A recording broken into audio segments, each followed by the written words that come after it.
All right. So thank you again for joining us today to talk about the true cost of CAFOs, impacts on your wallet and your health. My name is Alicia Vasto, and I'm the Water Program Director for the Iowa Environmental Council. I'm joined by Mike Schmidt, who is our staff attorney and also our interim executive director, and we're going to be presenting to you today. So just to give an overview of what we're going to chat about, I'm going to talk a little bit about who IEC is for those of you who might not know us, then give an overview of CAFOs in Iowa, as well as water quality issues and impacts. Mike is going to talk about rulemaking and the proposed changes that we're seeing from the Department of Natural Resources. And then we're going to talk a little bit about the economic impacts of poor water quality and CAFOs here in Iowa.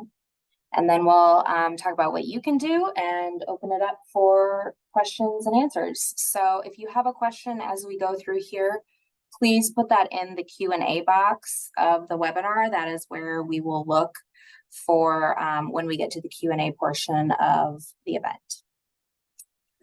All right. So just quickly, the Iowa Environmental Council is a nonprofit, nonpartisan organization. We work statewide on law and policy issues related to water, land, climate, and energy.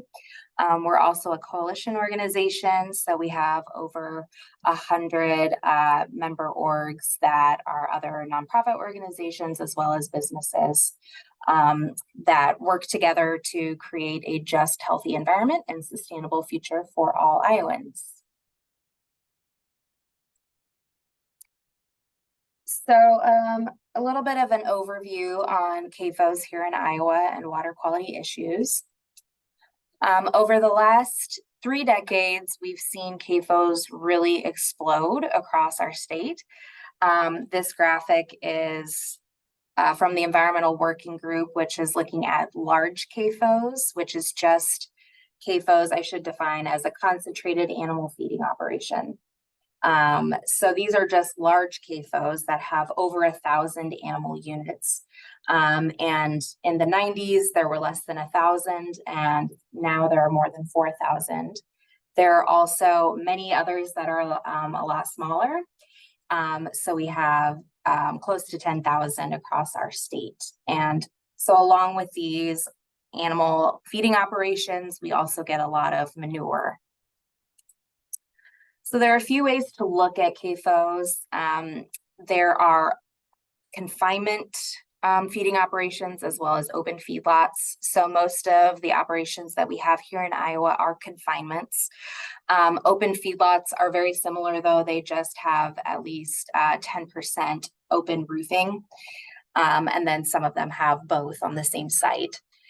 And then looking at these operations by animal type, we primarily have hogs here in the state, but then we also have millions of cattle and chickens as well. So this is by animal units, which is supposed to be, or which is a kind of common way to look at the size of an animal. So a hog is actually only 0.4 animal units. So although it says 10 million there, we have many more than 10 million hogs. We generally have about 24 million hogs in the state. So this is trying to standardize the size of the animals by calling them animal units. So here in Iowa, we have a lot of CAFOs and very few of them are actually permitted. So the Clean Water Act is the law that oversees the discharges to waters of the United States through what are called NPDES permits. NPDES stands for National Pollutant Discharge Elimination System. And so in the Clean Water Act, there is a large agricultural stormwater exemption from regulation, but CAFOs are generally treated as point sources under the Clean Water Act. And so if they discharge to surface waters, they have to get a permit. But most CAFOs say that they do not discharge, and so they do not seek a permit. So you'll see that we have many large CAFOs that are unpermitted in the state. And on the right here, you can see the number of CAFOs by size. And most of the CAFOs are just under the size where the EPA gets more interested in permitting the facility. So at 1,000 animal units, the EPA is much more interested in that and looking at whether the facility is discharging. And so most of the facilities are just under that 1,000 animal unit threshold. So even though most of these facilities claim to not be discharging, there are in fact a lot of discharges that happen in our state. In addition to the contamination that comes from applying manure as a fertilizer to farm ground, there are what is termed manure releases. So close to 400 over the past decade. And a release is anything from a spill to an overflow, any kind of accident, or just kind of mismanagement. And they can sometimes lead to fish kills, of which we've had 47 since 2011, and close to 2 million fish estimated killed. But the enforcements and penalties for these releases are very low, less or barely $500,000 since 2012. So most penalties, or the average penalty, is $5,000. So really there's not a lot of repercussions for having a release like this. And then, of course, we've seen water quality degrading in our state. So this is nitrogen load leaving the state of Iowa and heading to the Gulf of Mexico. This is primarily from agricultural sources, from fertilizers and manure, and has a lot of detrimental harms to the folks down at the Gulf. But then, of course, we also have consequences here in Iowa related to nitrate pollution. So health issues related to nitrate, including blue baby syndrome, and also different kinds of cancers that have been linked to nitrate, as well as birth defects like limb deficiency. We also know that nutrients can lead to harmful algae blooms, which can release toxic microcystins as well as other toxins. And coming into contact with those toxins can lead to different symptoms like flu-like symptoms, stomach issues, in extreme cases, liver and kidney failure, as well as neurotoxicity. And then, of course, there are bacteria that are also in the manure from the CAFOs, and those can cause health issues as well. And then other consequences would be the financial costs that we have here. So treating the water for nitrate, as well as healthcare costs associated with these adverse health outcomes, and costs to recreational tourism when the water is contaminated. And we'll talk more about those in a little bit. And it's not just public water systems, it's of course private wells as well. Private wells are not regulated in the same way as public water systems, so it's up to the private well owner to be testing and treating the wells for contamination. This was an analysis done by the Environmental Working Group a couple of years ago, and out of 55,000 wells that they tested, 12% exceeded the maximum contaminant level for the drinking water standard for nitrate. And so these wells can be really at high risk because they're not regulated in the same way. And you'll see on the map here up in Northeast Iowa, there's a lot of issues with contamination from bacteria and nitrate. And that aligns with karst terrain, which is a kind of geological landscape that is very porous. It's very susceptible to contamination of groundwater because there are a lot of sinkholes and it is at high risk for these kinds of contamination of water sources. So that is a bit of an overview. I'm going to pass it to Mike, who's going to talk about the recent rulemaking processes and petitions that we filed.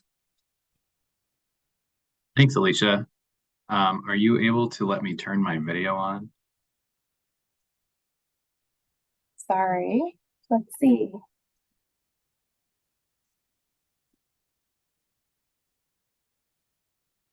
Can you do it now?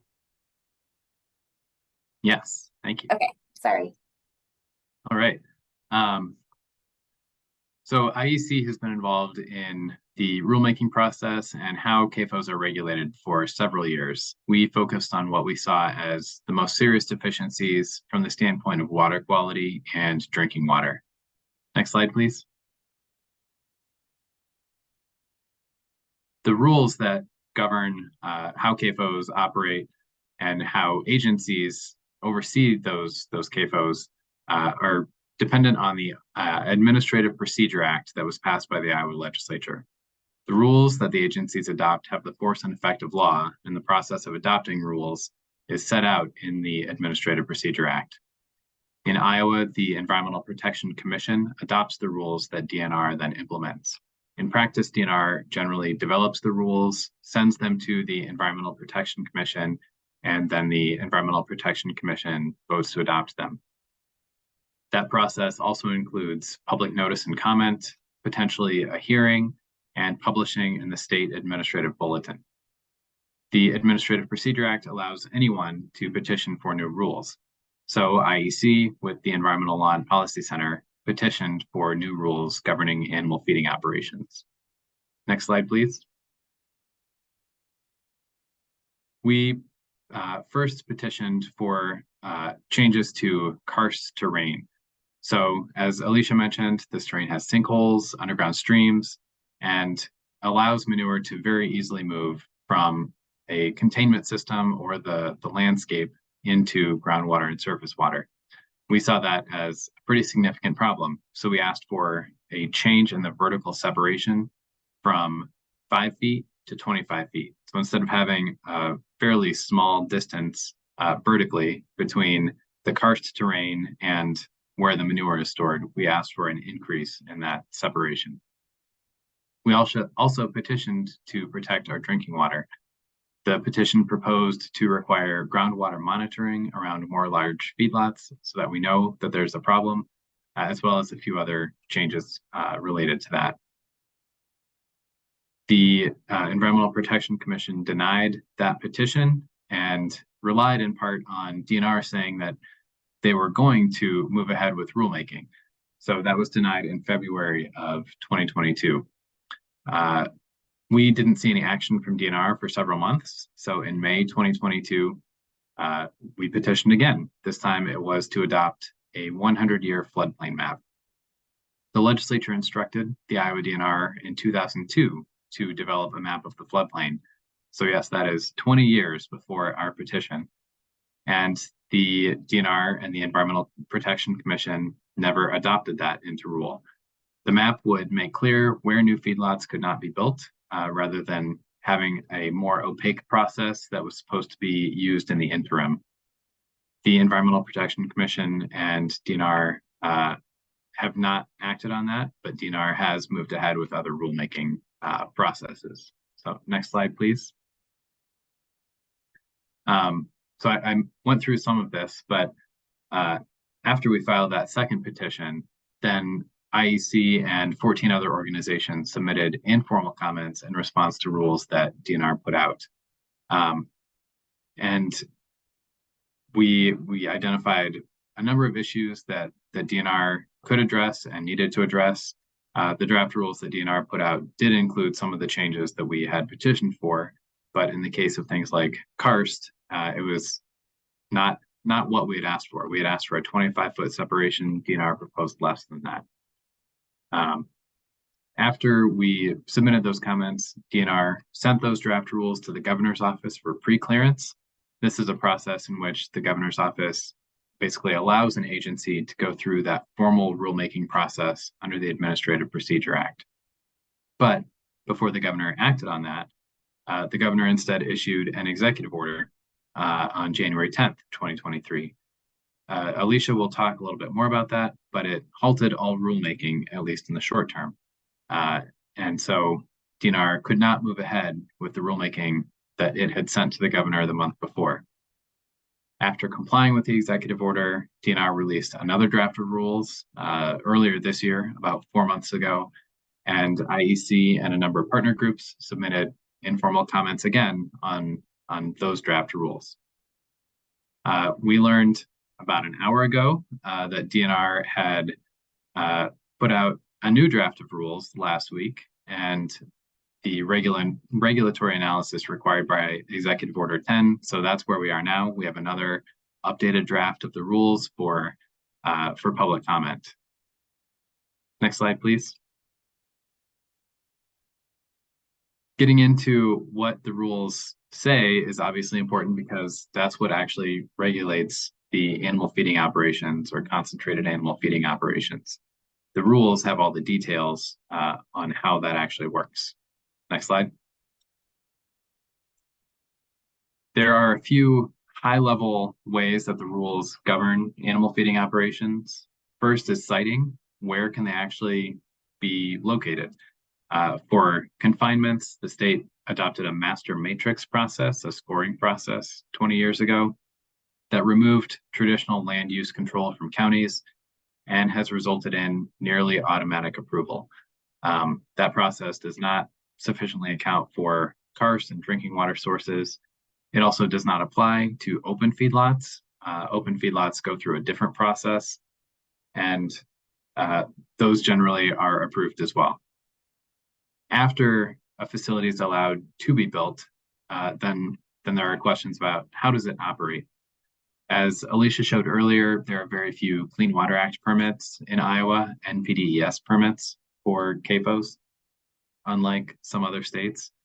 And so we have thousands of confinements that don't have permits and instead are governed by manure management plans and the application practices in those plans.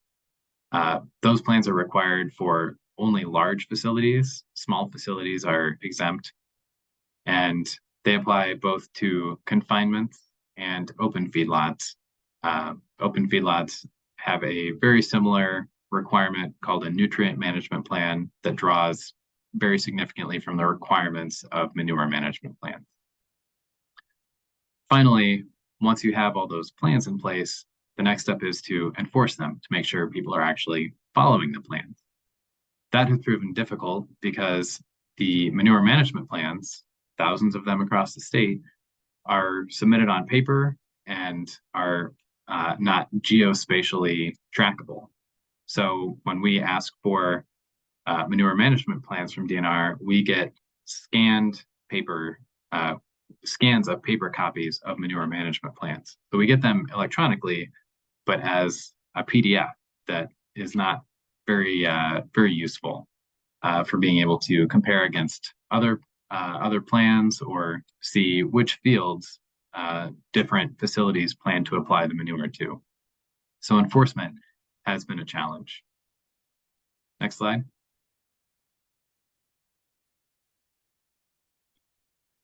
The primary concerns that we've talked about are karst terrain, floodplains, and nutrients, because that affects drinking water quality and water treatment requirements. For karst terrain, there are some very clear limitations on unformed manure storage structures. Unformed means not concrete or something similar, so it's usually an earthen basin. Those are not allowed on karst, basically where karst type rocks are within 25 feet of the ground surface. For confinements with those concrete structures, then you can build on karst terrain. You just need 5 feet of separation, unless you have it designed by a professional engineer or the Natural Resources Conservation Service, and then you don't even need 5 feet of separation.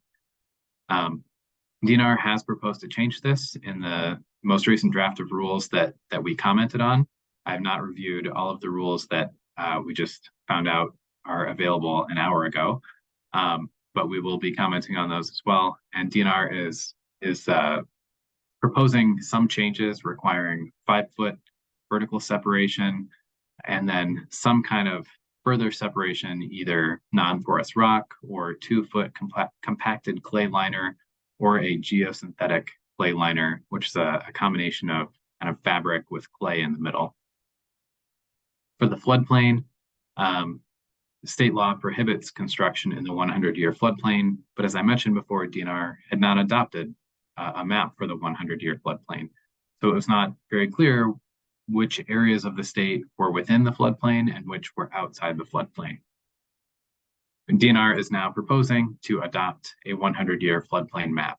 So that is what we had petitioned for. It's what the legislature called for. DNR is now proposing to do that. Finally, nutrient application is really another way for you to think of manure application. Manure is a fertilizer if it's used in the right way and applied at the right rate. But if it's applied in excess, more than the crops can use, or at times that crops can't use it, then it ends up running into surface water or infiltrating into groundwater over time. Under current rules, manure is not supposed to be applied in excess of the optimum yield, but to calculate that, the person developing a nutrient management plan or manure management plan can take the best years of their production in recent years, or they can take 10% more than what they've been producing. So it's kind of built in to allow for a little bit more than the crops are likely to actually use. DNR has been proposing in the last round that we commented on.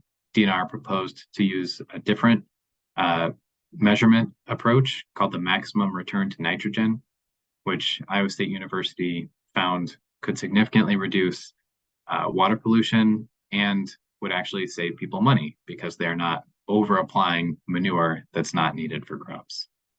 Next slide, please.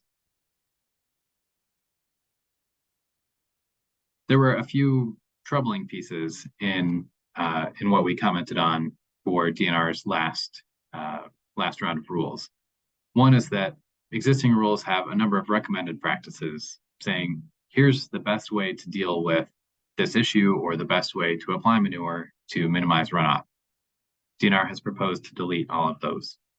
DNR also, right now, has a rule allowing it to impose extra conditions for high-risk facilities. IEC has been concerned about one called Supreme Beef for several years, cited in karst terrain, near sinkholes, and in the watershed of one of Iowa's outstanding waters, one of its cleanest waters. We asked for the DNR to impose some extra conditions to protect water quality, and DNR declined to do that. DNR is now proposing to delete the rule that would allow them to do that. In addition, the draft rules, proposed rules, have included a definition for anaerobic digesters. Those would capture and process the manure in a different way, but DNR has not required any additional mechanisms for operation or treatment or anything else related to anaerobic digesters. They just define them. Finally, there's an issue called the LLC loophole. Alicia showed the histogram earlier of the size of facilities, and the number of facilities just below that 1,000 animal unit threshold is by far the largest. That's because people can avoid regulation by staying below that 1,000 animal unit threshold. One way to stay below that threshold is to have separate entities, business entities, that even if they're related, are registered as separate entities. So they may have similar and overlapping operations. They may share equipment. It might be some of the same people, but they are regulated as different entities, even if they are functionally the same. And by being regulated separately, they avoid some of the requirements. We have been pushing DNR to close that loophole to make sure that people who have large facilities are regulated as large facilities. Next slide. We proposed a number of other changes. I mentioned the increase in vertical separation from karst terrain. We requested the maximum return to nitrogen as the fertilizer rate. We asked for more monitoring of manure nutrient content to make sure that the manure that's being applied is still being applied at the right rate.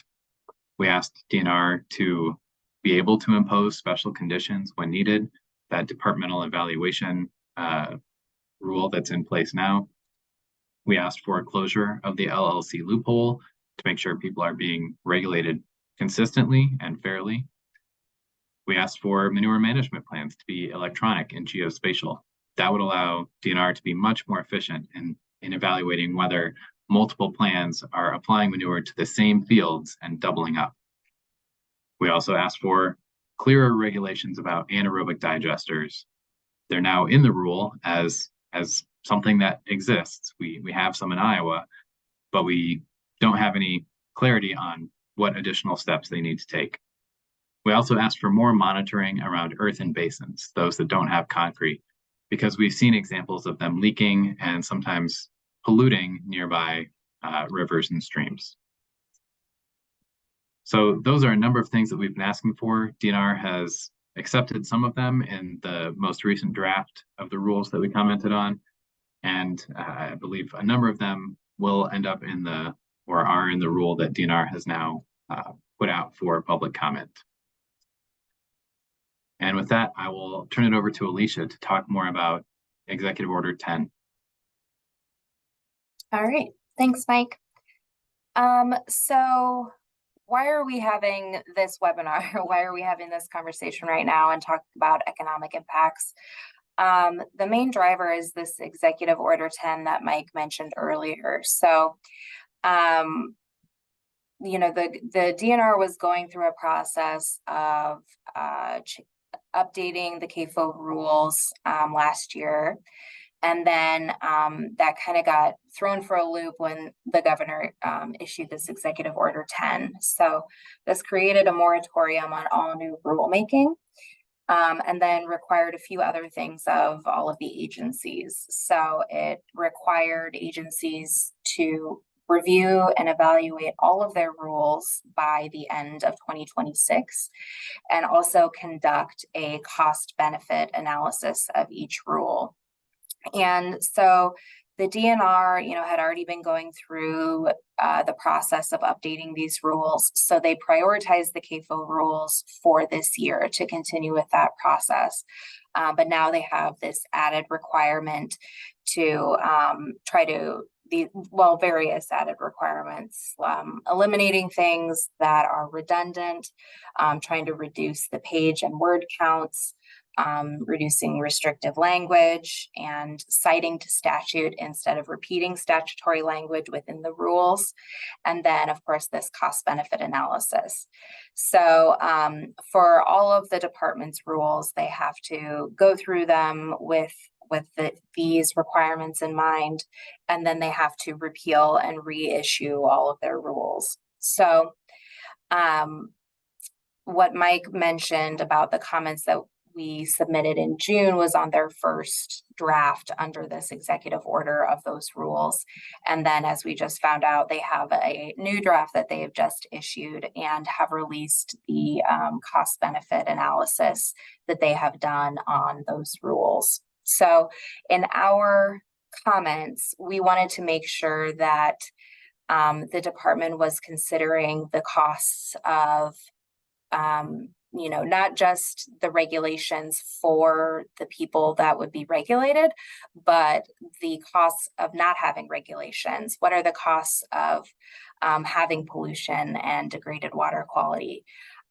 Those are things that need to be included in any kind of a cost-benefit analysis when you're looking at regulation. So we dug up some stats and some data and submitted these to the department for their consideration. And this is what we wanted to share with you. So we looked at healthcare costs. And so there are some reports on what portion of cancers are related to nitrate And in Iowa, it was found that there were 313 cases per year that were found to be related to nitrate. So those are direct medical expenses due to nitrate pollution. And then there are the indirect expenses associated with healthcare costs and illness. So lost productivity, lost life years. And there have been national estimates made on nitrate-related cancers in the billions of dollars range.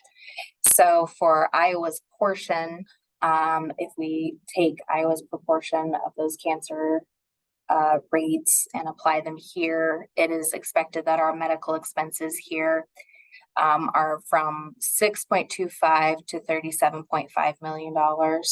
And then we have indirect losses in the range of $35 to $167.5 million. And that's with current regulations. And then, of course, there are the costs of water treatment to try to get nitrates to the drinking water standard. And so you can have a centralized treatment system, which is typically used at a public water supply, either an ion exchange system or a reverse osmosis system.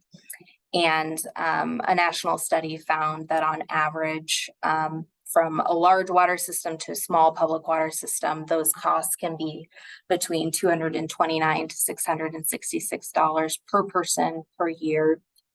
There are also point of use treatment systems for private wells, and those costs can be between $250 to $360 per person per year.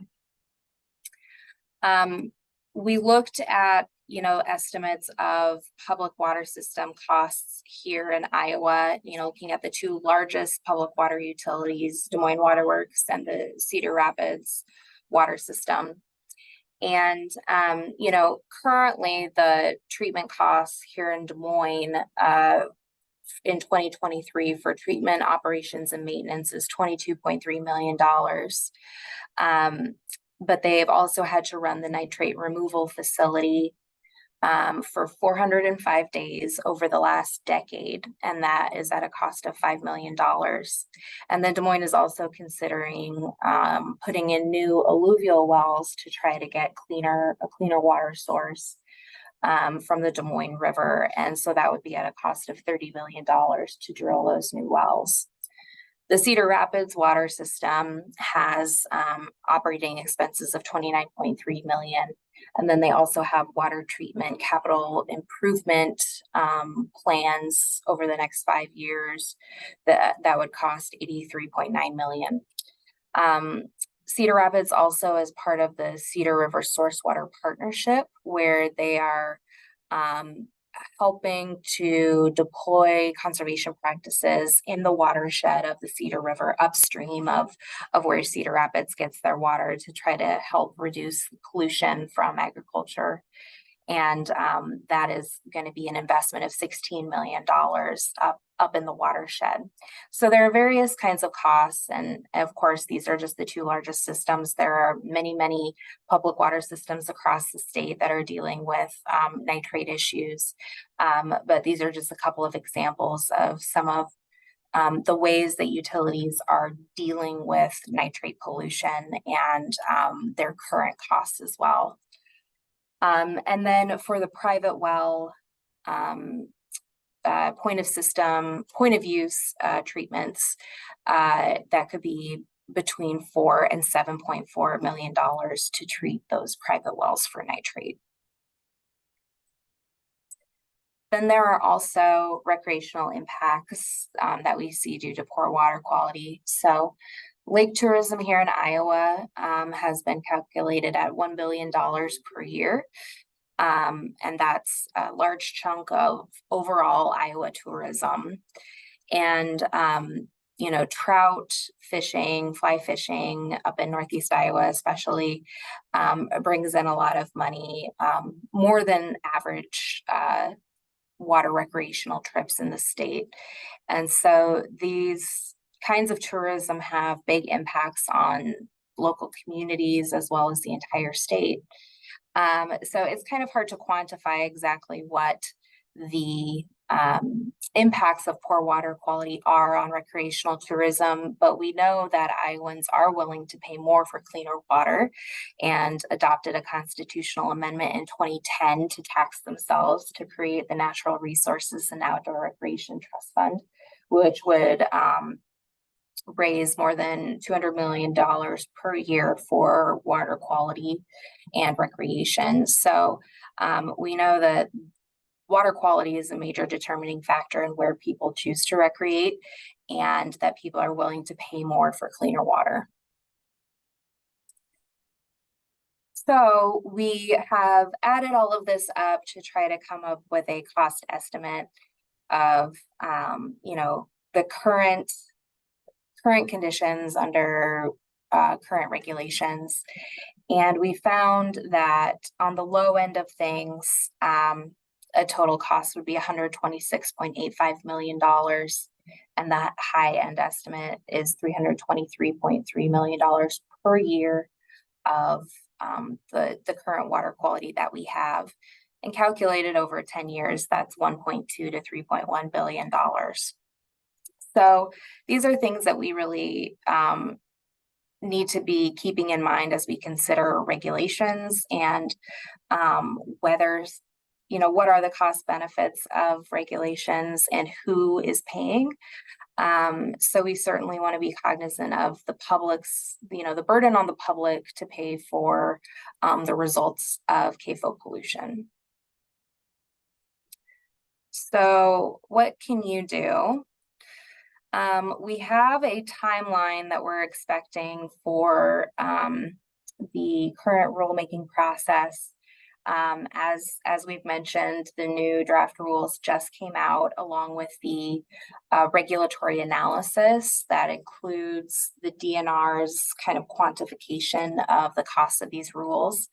And so the DNR is going to be taking comments on those draft rules and that analysis through September 26th. And there's going to be a hearing on September 26th. So you'll be hearing from us with more information about that and with our comments that we're going to be making on those two things. And so definitely be on the lookout for more information on that. Then we're expecting in October that the updated draft rules and the regulatory analysis form will go to the governor's office. And then if the governor's office pre-clears that rules package, the Environmental Protection Commission will vote on whether to start a formal rulemaking process.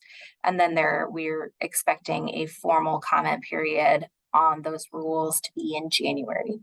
And once all of that is done, we will be seeing, hopefully in early 2024, final rules that have been updated for the CAFOs. So please sign up for our emails to stay in the know about all of these things. You can take action by talking to your legislator, letting them know that you're concerned about these issues, and you can submit your own public comments during the public comment periods. And of course, you can always support IEC. We appreciate any support that you can provide. And I have to plug that we have an event coming up on Thursday of this week. The Green Gala and Art Auction is going to be here in Des Moines at Mainframe Studios on Thursday night. So please check that out if you're going to be around. It is a really fun event. And with that, we will turn over to our Q&A section. So this event is supposed to run to 12:45. So I'll have to see with Mike if we can go a little bit longer, but we have some questions here in the chat. So if you have questions, please submit those through the Q&A box, but we'll try to get through as many as we can.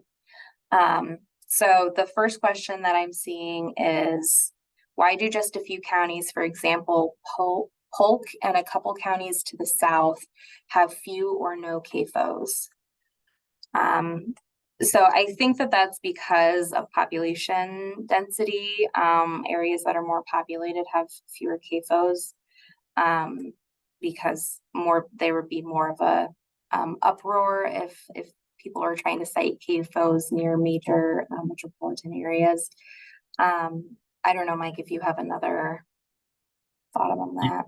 Yeah, I think that's a big reason. I think there are also more areas in southern Iowa that have pasture rather than, the very intensive corn and bean system that we have throughout kind of northwestern and north central Iowa. I mean, we have a lot of row crops across all of Iowa, but I think that's another factor in it. All right, then the next question is about tracing the cause of E. coli contamination at Pine Lake.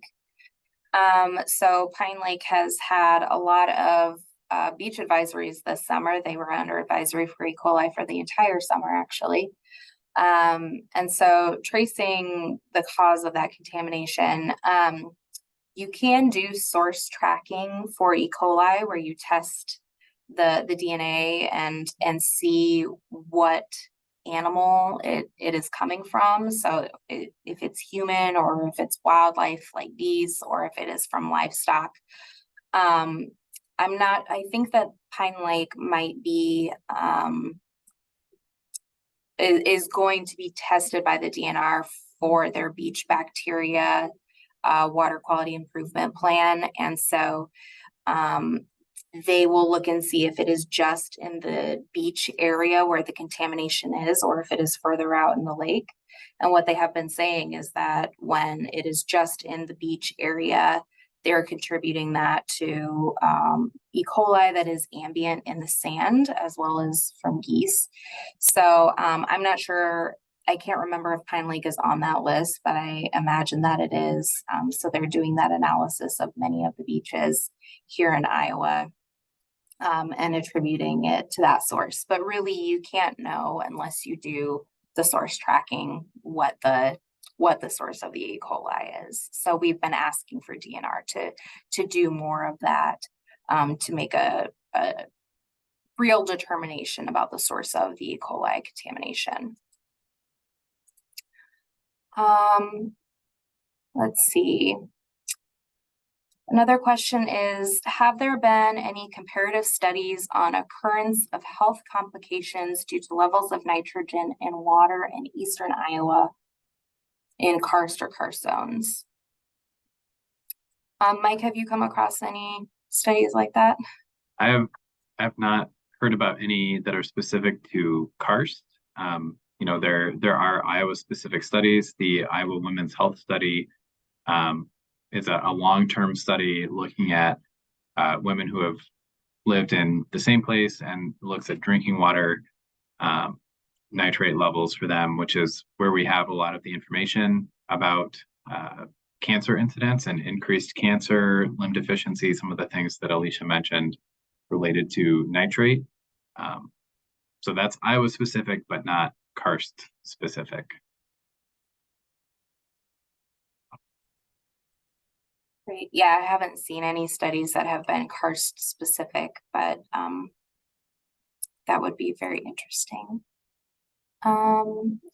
So there's a question here regarding the CAFO size limit to stay under 1,000 animal units. Does that equate to being under 2,500 hogs? Yes. A lot of these facilities are at 2,499 hogs because that is just under the hogs are less than one animal unit. So that would be less than 1,000 animal units. We are at 12:45. And so I appreciate all of the questions here in the Q&A box, but I want to be respectful of everyone's time. If you have questions that we didn't get to, please feel free to email us. My email is vasto@iaenvironment.org. Mike is schmidt@iaenvironment.org. And we just really appreciate everyone coming to the webinar today and look forward to continue to working on these issues with you all as we watch more of the comment or the rulemaking process continue. So thank you all again and have a great day.